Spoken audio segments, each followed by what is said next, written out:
King Charles had just signed a private directive that Camilla never expected to see in writing, one that quietly removed her own grandchildren from any future role tied to the crown's legacy.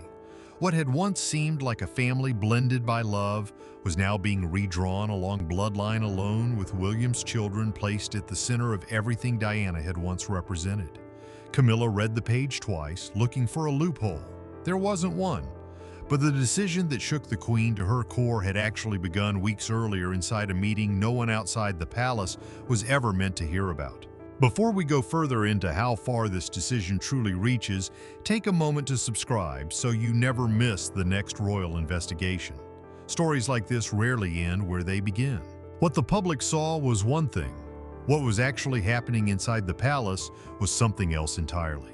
King Charles did not raise his voice. He rarely needed to. He slid a single sheet of paper across the desk toward Camilla and weighted his face, doing that thing it had learned to do since the coronation. A stillness people mistook for calm, when really it was just a man who had trained himself to feel everything privately and show nothing at all. Camilla read the page once, then again, as though a second reading might soften the words. It didn't. The document was brief, formal, almost clinical, the kind of language palace lawyers reach for when they want a decision to sound inevitable rather than chosen. It stated in careful and bloodless phrasing that future ceremonial roles connected to the crown's legacy, trusts its long-term patronages, and its symbolic public appearances would be reserved exclusively for direct descendants of the sovereign's bloodline. Tom Parker Bowles and Laura Lopes weren't named. They didn't need to be. Their children, the grandchildren Camilla adored without condition, without hierarchy, without once weighing their worth against a title, were simply absent from every list that followed. She looked up and asked whether he understood what this meant for the family they'd built. Charles held her gaze. He said he understood more than she perhaps realized, and that understanding it hadn't made signing the page any easier. Rain against the windows of Windsor Castle. That was the only sound in the room. One of the sovereign's principal residences, and that afternoon the backdrop for a decision that would ripple through every branch of the family without a single public word being spoken. Camilla set the page down, her hand resting on it a moment longer than necessary, as if she could hold the decision in place by touch alone. She was not naive about her position. She had married into an institution far older and far less sentimental than any ordinary family, and she had long understood that her children born from her first marriage to Andrew Parker Bowles carried no royal titles and stood outside the formal line of succession. That had never troubled her before. It was simply the shape of the life she'd chosen. But knowing a boundary exists and watching it enforced in writing permanently, deliberately, turned out to be two very different things. Charles reached across the desk and put his hand briefly over hers. This was not a judgment on her family, he said, nor on the years of steadiness she'd brought into his life, when steadiness was the one thing the monarchy couldn't survive without. But the crown's legacy, he reminded her gently, had never belonged to marriage. It belonged to blood, the long unbroken chain running through William, through his children, through the descendants of Diana, whose place in that line the public had never stopped watching, measuring, and quietly expecting to see honored. Camilla drew her hand back slowly. She didn't argue. Arguing, she understood, even then would change nothing. The decision had already moved past the two of them. It was institutional now, sealed inside legal language and formal review, the kind of decision palace machinery once set in motion rarely reverses. Down the corridor, unaware the document had already been signed, Camilla's private secretary was drafting a different memorandum entirely, one that still listed her grandchildren among possible participants in an upcoming public engagement. Within the hour, it would need to be quietly withdrawn, corrected, refiled, the first small administrative ripple of a decision that had just reshaped a family's future without a single public announcement. Charles walked to the window and watched the gray afternoon settle over the grounds. He'd spent much of his life caught between duty and affection, and this decision, more than almost any other he'd signed as king, forced both instincts into direct collision. He wasn't only thinking of Camilla, he was thinking of Anne, whose counsel had shaped more of this than anyone outside a small circle would ever know. And of William, who didn't yet know how completely his family's position had just been secured. Camilla left without another word. The folded page stayed where he'd placed it. She didn't know yet that this quiet decision would become the most talked about moment of the reign so far. She only knew walking the long corridor alone that something between her and the family she'd married into had shifted, permanently. But no one yet understood what had pushed the king toward such a permanent decision. News inside a royal household never announces itself. It moves through altered schedules, through secretaries exchanging glances, instead of words, through the particular silence that falls over a room when someone important has just learned something they weren't meant to know yet. By morning, that silence had reached nearly everyone who mattered. Camilla didn't tell her children directly. She couldn't reduce it to a phone call, not while the weight of it still pressed against her own composure. Instead, she withdrew into her private sitting room where she kept photographs of Tom and Laura from every stage of their lives, long before Charles, long before the crown, back when she was simply their mother rather than a queen whose family had just been formally written out of an institution's future. She thought of Freddy and Lola, of Eliza, Louie, and Gus, the 5 grandchildren who'd stood beside her at the coronation, 3 of them serving as pages of honor in a moment the public had celebrated as proof the family had truly blended. She'd believed that moment meant something lasting. It hadn't. It was ceremonial, not structural. William got the news from his father directly delivered with the same careful calm Charles had used on Camilla. He listened without interrupting. When his father finished, William said very little because what he felt underneath the composure was complicated, and he didn't want to examine it out loud just yet. Part of him recognized the security this gave his own children.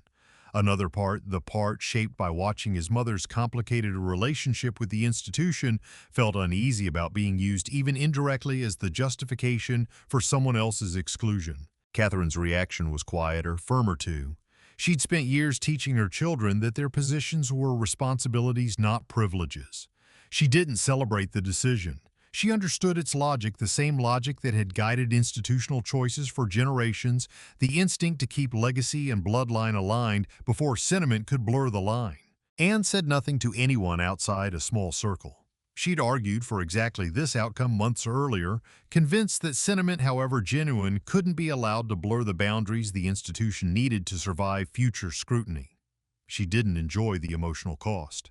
She simply believed it was necessary, and necessity in her long experience of royal duty rarely arrives without collateral damage to someone's feelings. Tom Parker Bowles heard it from his mother 2 days later over a quiet lunch away from staff. He listened, his face doing something unreadable that reminded Camilla uncomfortably of Charles.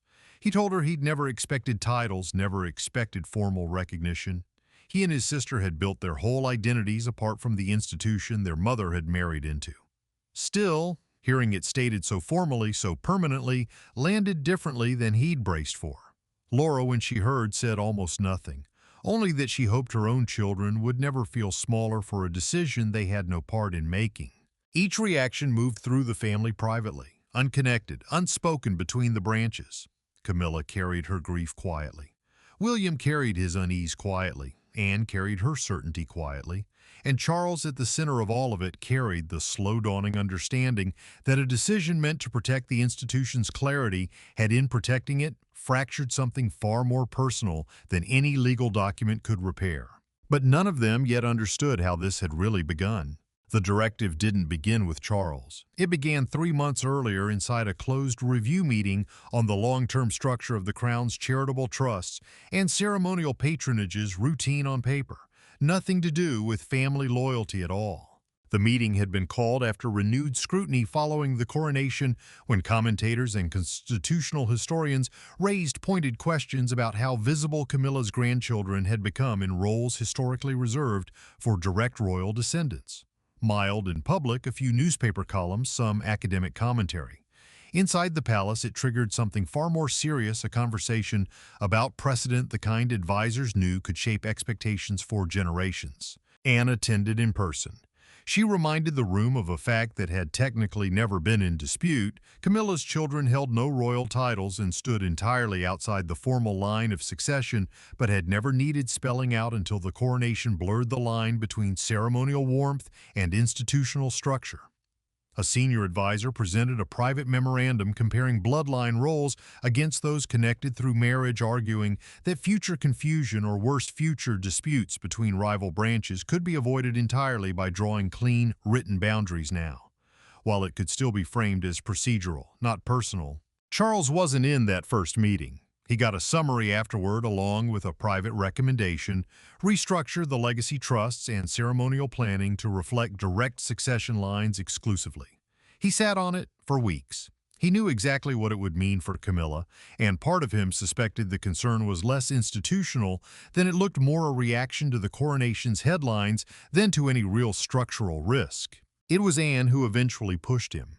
Not through confrontation, through one private documented conversation in which she reminded her brother that ambiguity left unresolved during his reign would only become a heavier burden for William to untangle later. Clarity now, she told him, however painful, was a kindness to the family's future, even if it didn't feel like kindness in the present. Charles listened the way he always listened to Anne, with quiet respect and a private reluctance to fully agree. He asked whether she believed Camilla would understand the reasoning. Anne didn't offer comfort. Understanding and acceptance, she said, are not the same thing. He should prepare for the difference. What neither of them said out loud, though both understood it, was the timing. The directive followed close on the heels of a separate, quieter conversation. William raising his own concerns about how ceremonial roles might be structured once he eventually inherited the throne. He hadn't asked for Camilla's family to be excluded. He'd asked only for clarity, a defined structure to prevent disputes among his own children's generation someday.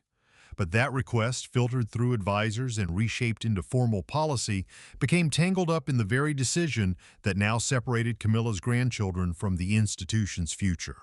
Charles signed the directive weeks later, alone, no ceremony, no announcement. He believed at the time it would stay a quiet administrative matter handled entirely behind palace walls. He was wrong. Camilla waited 3 days before she confronted him, long enough to steady herself. Long enough to be sure what she wanted to say wouldn't just dissolve into hurt feelings and blame. When she came back to his study, she closed the door herself, a small gesture that told Charles this conversation wasn't going to be softened by staff, by schedules, by any of the machinery that usually cushioned difficult exchanges inside the palace. She asked him plainly, was this really about protecting the institution or about protecting William, making sure nothing, however small, could ever complicate the clean, uncontested line running from Charles to William to George? Charles didn't answer right away. He'd expected the question. Hearing it out loud still cost him a moment of composure before he could respond honestly. He told her the truth.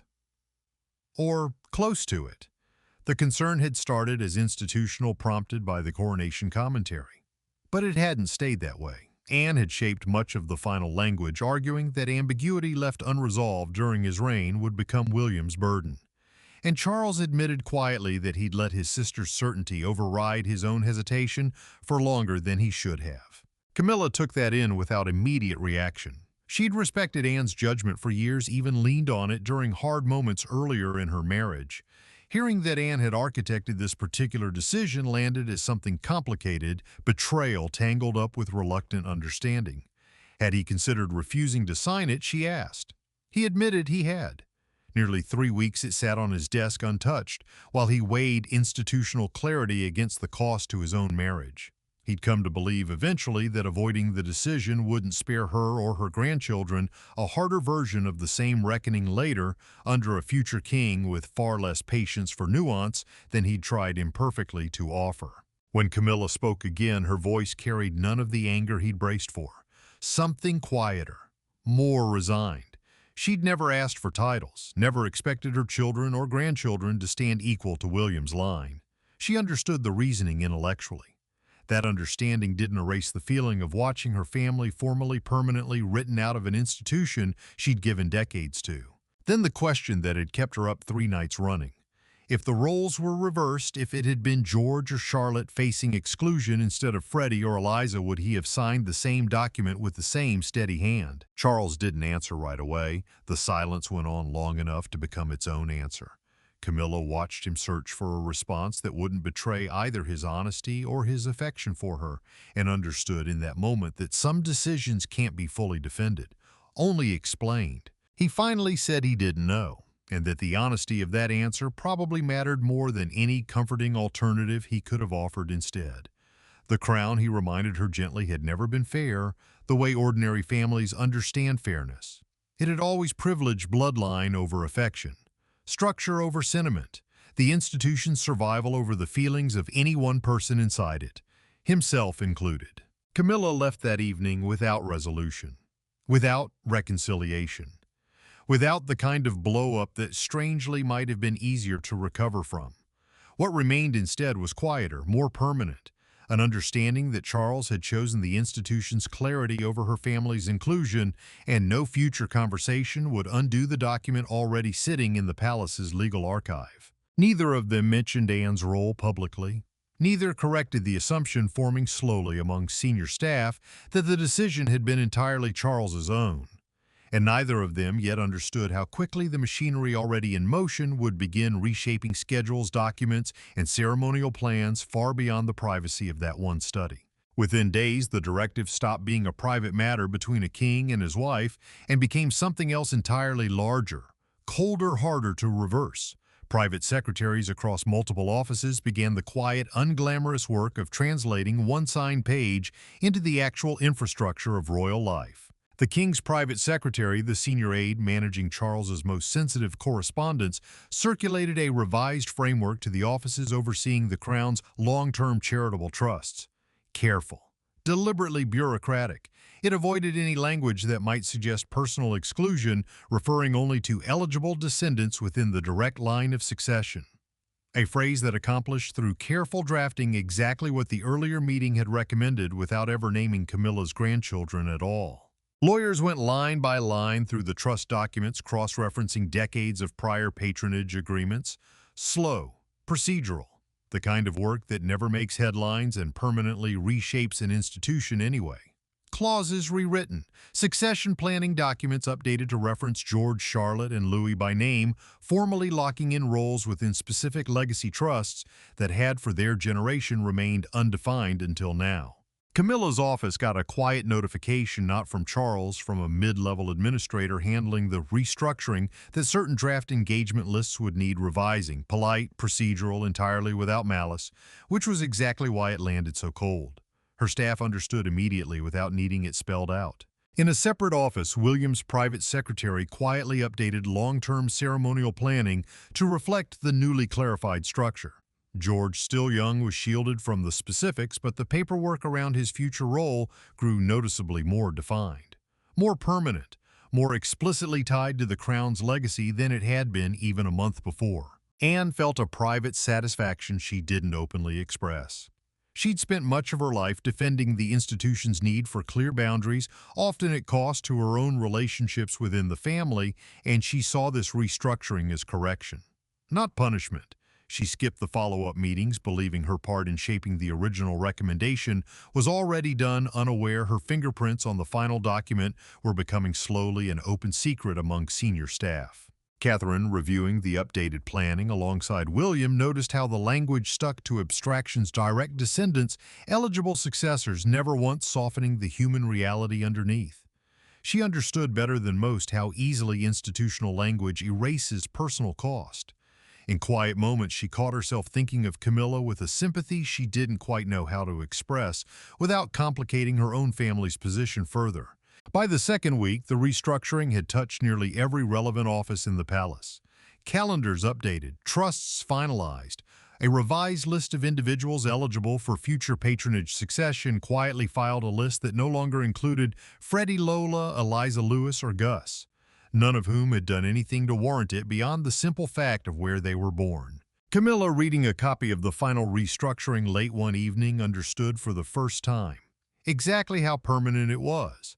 Not a private disagreement anymore, institutional fact, embedded in legal language that would outlast any future reconciliation between them.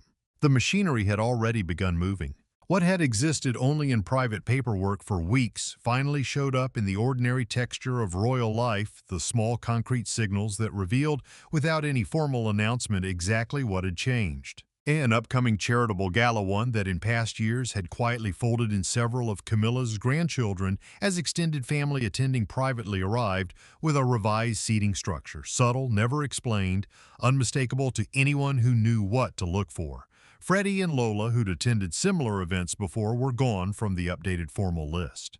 George and Charlotte's presence for the first time was written directly into the planning documents rather than left as a discretionary family choice. A long-standing patronage Camilla had once hoped might informally pass to one of her grandchildren as they grew older was formally reassigned within the trust paperwork permanently within the direct succession line, handled through routine correspondence. No acknowledgement of what it meant to Camilla, who'd mentioned the possibility to Laura once years ago in an offhand hopeful conversation neither of them thought twice about at the time. Staff schedules shifted too. A junior aide who used to coordinate the occasional engagement involving Camilla's grandchildren found her role quietly folded into a different office. The kind of streamlining nobody notices except that it reflected in its small way the larger restructuring happening above her head. Even the palace's public-facing materials shifted. Slowly. No formal statement attached. Updated biographical summaries for future ceremonial use expanded on George, Charlotte, and Louis's long-term roles in growing detail. Similar materials for Camilla's grandchildren stayed frozen at the limited scope they'd always technically held, now made conspicuous simply by comparison. Camilla noticed each change on its own, quietly, never confronting anyone directly. She understood that no single alteration would ever by itself read as exclusion. It was the accumulation seen privately understood fully by someone who recognized the pattern that made the scope of it undeniable. She said nothing to Tom or Laura, didn't want to sharpen a pain she couldn't undo. But Tom, checking an invitation list for a family event, noticed his children's names missing from a section they'd appeared in the year before. He said nothing to his mother either. He just understood the way children of complicated families learn to understand things without needing them explained out loud. Charles watched it all unfold from a slight distance and found the particular discomfort of watching an abstract decision turn into concrete human reality harder than he expected. Signing the document had been difficult enough, watching it reshape a seating chart, a guest list, a child's quiet absence from an event he used to attend without a second thought that was heavier. William said little publicly or privately, though in quiet moments with Catherine, he admitted a discomfort he hadn't fully anticipated. He'd wanted clarity for his own children. He hadn't quite reckoned with how visibly that clarity would come at the expense of a family he'd in his own complicated way grown to genuinely care for over nearly 2 decades. One truth had become impossible to avoid even for the people who'd argued hardest for the restructuring. A decision made quietly in the bloodless language of institutional necessity had produced very real, very personal consequences for a family that had done nothing except exist slightly outside the bloodline the crown had chosen to protect. But one final meeting still remained. The meeting Charles had been bracing for wasn't with Camilla. It wasn't with Anne either. It was William, in a quiet Windsor sitting room where father and son had had hard conversations before, though rarely one quite like this. William came alone without Catherine understanding instinctively that this one needed a directness harder to sustain with someone else in the room. Charles gestured him to sit. For a long moment neither spoke. The silence had that particular weight, two people who both know what needs discussing and neither quite wants to start. William broke it first. He'd watched the restructuring unfold over the past weeks with a discomfort he hadn't expected given that it so clearly benefited his own children. Some part of him had wanted exactly this, a clear, unambiguous structure, protecting George, Charlotte, and Louis from any future confusion about where they stood. But watching that clarity land visibly at the expense of Camilla's grandchildren, children who'd done nothing except exist slightly outside the bloodline, had complicated the satisfaction he'd expected to feel. Charles listened without interrupting. In his son's discomfort, he heard an echo of his own. He admitted he'd wrestled with the same tension for weeks before signing, caught between Anne's insistence that ambiguity would only breed bigger problems later and his own reluctance to formalize something that felt on a human level unkind to people he'd genuinely grown fond of across 2 decades of marriage to their mother. Did he regret it? William asked directly. Charles took his time. Regret wasn't quite the word. He believed intellectually the restructuring served a legitimate purpose, one that would likely spare William an even harder version of the same decision later under sharper public scrutiny and with far less patience available for nuance. But believing a decision was necessary hadn't made its human cost disappear. He'd underestimated when he first signed it exactly how visibly and how personally that cost would eventually show up. William admitted something he hadn't said out loud to anyone, not even Catherine. Watching his father navigate the tension between duty and loyalty had clarified something uncomfortable about his own future reign, that he'd face versions of this same choice moments where protecting the crown's clarity meant choosing against someone he actually cared about. How was he supposed to carry that? He asked quietly without losing the parts of himself that valued loyalty in the first place. Charles didn't offer an easy answer. He didn't believe one existed. The weight never fully lifts, he told his son. Every monarch before him had carried some version of the same private cost quietly behind the composed face the institution demands. A good reign isn't measured by the absence of hard choices.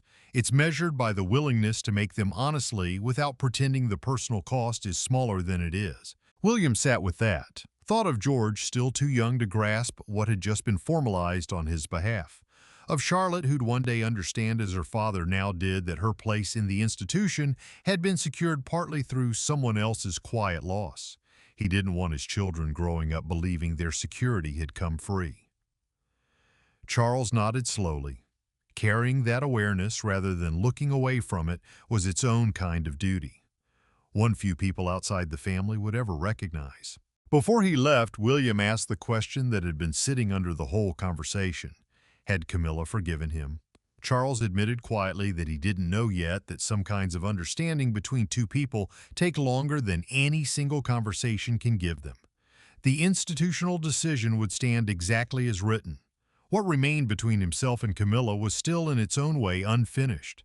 William left Windsor without the resolution he'd hoped for. He left with something else instead, a clearer sense of the particular loneliness his father's position required.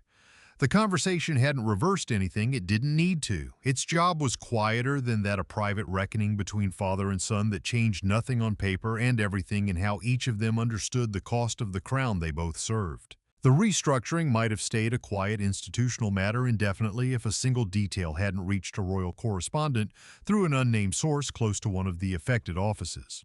The story broke without warning under a headline framed far more starkly than the palace's careful, bureaucratic language ever managed. Within hours, television panels were dissecting it with the particular intensity reserved for anything touching Diana's memory. Commentators argued over whether the restructuring deliberately elevated Diana's bloodline through William and his children at the direct expense of Camilla's family, or whether it simply formalized overdue a boundary that had technically existed all along. Constitutional historians turned up on morning programs, walking viewers through a fact rarely explained in such detail before. Camilla's children had never held royal titles, never stood inside the formal succession line, a status settled clearly since her marriage to Charles nearly 2 decades earlier. The framing split fast, and it split emotional. Some praised the decision as necessary clarity, arguing that blending ceremonial roles across bloodline and marriage had always risked confusion the monarchy couldn't afford, especially now, under this much scrutiny. Others called it needlessly cold. Why should children who'd done nothing but exist inside a blended family suddenly find themselves indirectly singled out? Crowds gathered outside Clarence's house within a day. Some signs sympathetic to Camilla's grandchildren, others insisting the decision simply restored an overdue seriousness to how the crown's legacy gets structured. International outlets picked it up fast, flattening the nuance into a cleaner, more dramatic contest. Diana's bloodline versus Camilla's family, a framing the palace's formal statement tried only partly successfully to walk back. That statement, released the next morning, confirmed the restructuring in careful, measured language. It stressed the change reflected long-standing legal distinctions, not personal judgment. Camilla's children and grandchildren remained deeply valued members of the wider family, it said. The update simply formalized boundaries that had existed unspoken for years. It didn't slow the conversation much. Formal language rarely does once a story has already found its emotional register, one wrapped up, however indirectly, in the decades-long public negotiation between grief memory and institutional survival that has always surrounded Diana and William. George, shielded as much as possible, still caught fragments through household staff and passing conversation. Catherine found herself once again reassuring her son that nothing about his own place in the family had changed, even as the public argument swirled around that exact question. Charlotte, older and sharper than George realized, asked her mother quietly why people on the television kept saying her family had won something. Catherine struggled more than she expected to for an answer that felt both honest and appropriate for a child to hear. Camilla watched the coverage from Clarence's house and felt the particular exposure of a private family decision turning into a national referendum on loyalty, bloodline, belonging. She didn't respond publicly. 2 decades inside the institution had taught her that silence was often the only dignified option left. Privately, though, she understood the story no longer belonged to her family. It belonged to the public, now shaped by commentary and speculation she had no way of controlling. 10 days after the story broke, the family appeared together at a previously scheduled church service, one nobody inside the palace had considered canceling despite the coverage. Canceling it, advisors agreed, would only suggest division. Showing up together deliberately calmly would say more than any further statement could. Charles and Camilla arrived first, walking side by side with the practiced composure that had carried them through every hard public moment of their marriage. Camilla's expression stayed carefully neutral, not performing distress, not forcing a warmth she didn't feel. Charles walked slightly closer to her than usual, a small, deliberate thing.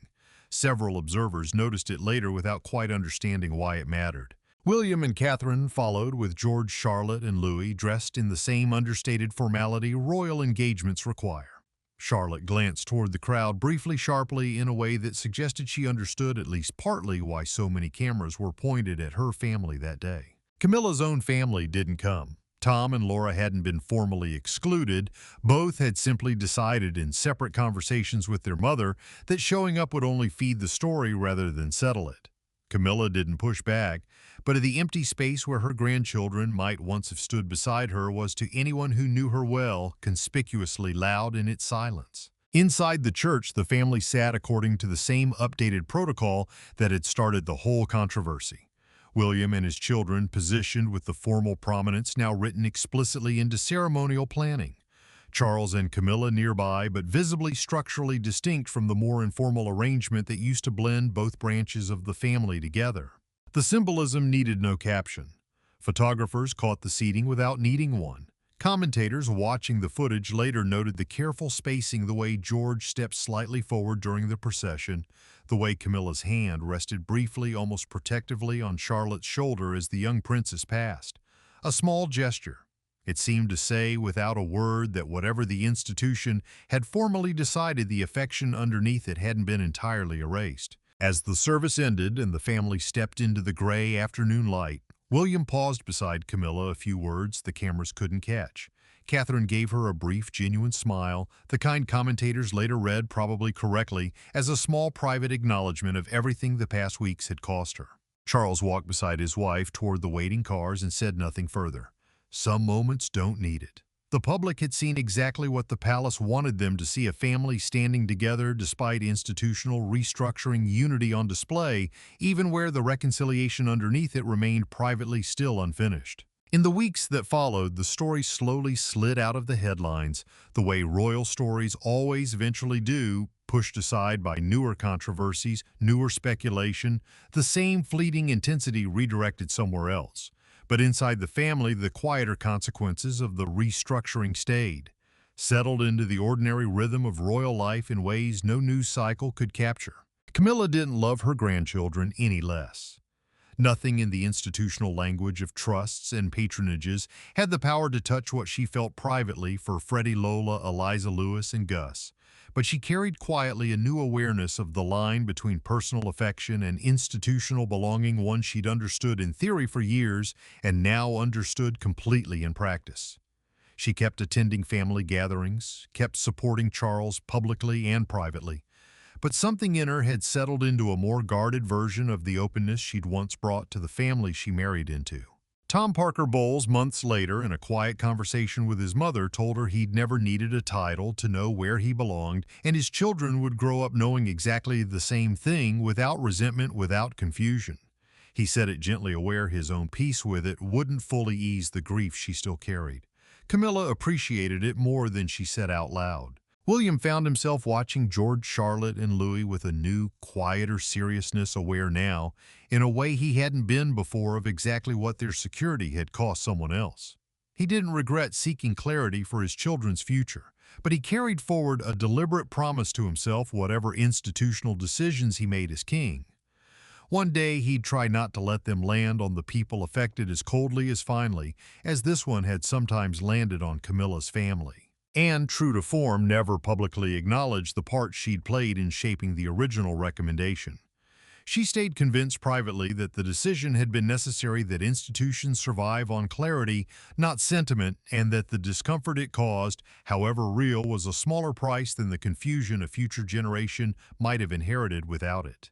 She didn't seek reconciliation with Camilla over it. In her own quiet way, she didn't believe one was owed. Charles carried the heaviest cost of all, though he rarely said so directly. He'd signed a document that protected the institution's future clarity while quietly wounding a marriage built in large part on the promise that Camilla would always have an unquestioned place in his life. Duty and loyalty, he understood now, don't always line up as neatly as he'd once hoped. Being king meant accepting decisions that satisfied neither instinct completely. Late one evening, months after the restructuring had faded from public conversation, Charles found Camilla in the same private sitting room where she'd once kept photographs of Tom and Laura's childhood. He sat beside her without speaking at first. She didn't ask him to explain himself again. Instead, quietly, she told him she'd made her peace. Not entirely, not completely, but enough to keep going without the decision defining every moment between them. Charles took her hand, the same gesture he'd offered the day he first placed the directive in front of her. This time it carried something different, less an attempt at explanation, more a quiet acknowledgement of everything the decision had cost them both. The crown's legacy now stood formally aligned, with bloodline secured for George, Charlotte, and Louis in language no future dispute could easily unravel. But the family itself remained something more complicated than any legal document could define. A fragile balance between duty and affection, institution and love blood, and the quieter bonds that had once made a blended family feel briefly like something whole. In the end, the crown had protected its clarity. Whether it had protected everything else that truly mattered, that was a question no directive could ever fully answer.